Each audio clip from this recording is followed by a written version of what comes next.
नमस्ते। आज 2077 साल पौष 16 गते, भोलि पौष 17 गते, इस्वी सम्वत अनुसार भोलि जनवरी 1 तारिक 2021। हामी आज भव्यताका साथ नयाँ वर्ष मनाउँदैछौँ। 2020 लाई बिदाई गरेर 2021 लाई वेलकम गर्दैछौँ। हाम्रो देशमा विक्रम सम्वत लागू छ। विक्रम सम्वत अनुसार करिब 3.5 महिनापछि वैशाख 1 गते नयाँ वर्ष हुन्छ। तर पनि हामी वैशाख 1 गतेको नयाँ वर्ष भन्दा जनवरी 1 तारिकको नयाँ वर्षलाई भव्यताका साथ मनाउँदै आइरहेका छौँ। किन यस्तो छ? वैशाख 1 गते भव्यताका साथ मनाउने या जनवरी 1? यसबारेमा केही कुरा गर्दैछौँ। वैशाख 1 गते विक्रम सम्वत इस्वी सम्वत भन्दा 56.7 वर्ष पुरानो हो। 1 नम्बर। 2 नम्बरमा वैशाख अर्थात् विक्रम सम्वत हाम्रो देशमा चलन चल्तीमा रहेको अर्थात् राष्ट्रिय स्तरमा लागू भएको क्यालेन्डर हो। अर्को कुरा,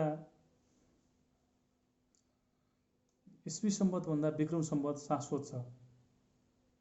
इस्वी सम्वतलाई सूर्यको गति अनुसार सूर्यलाई मध्यनजर राख्दै कायम गरिएको छ भने विक्रम सम्वत सूर्य तथा चन्द्रमा दुवै ग्रहको गति अर्थात् दुवै ग्रहलाई मध्यनजर गर्दै विभिन्न तिथि मितिहरू तयार गरिएको छ विक्रम सम्वत।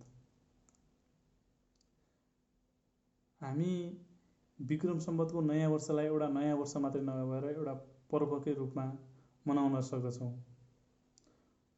विभिन्न देशहरूमा मनाउँदै पनि आइरहेको छ।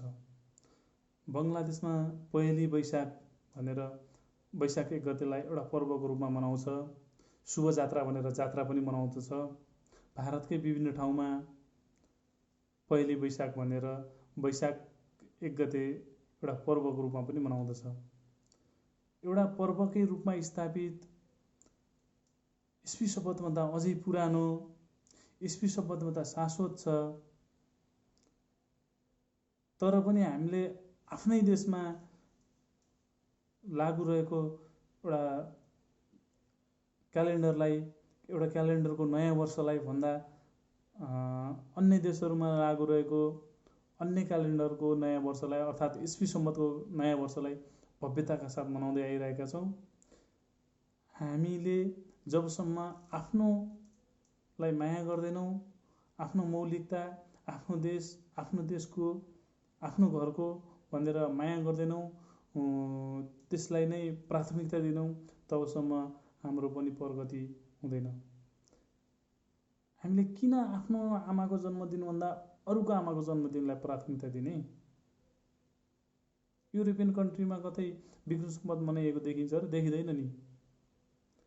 आफ्नो मौलिकता हो, आफ्नो देशको हो, आफ्नो हो। त्यसैले जनवरी 1 तारिकलाई होइन, वैशाख 1 गतेलाई भव्यताका साथ मनाउँ भन्दै बिदा हुन्छु।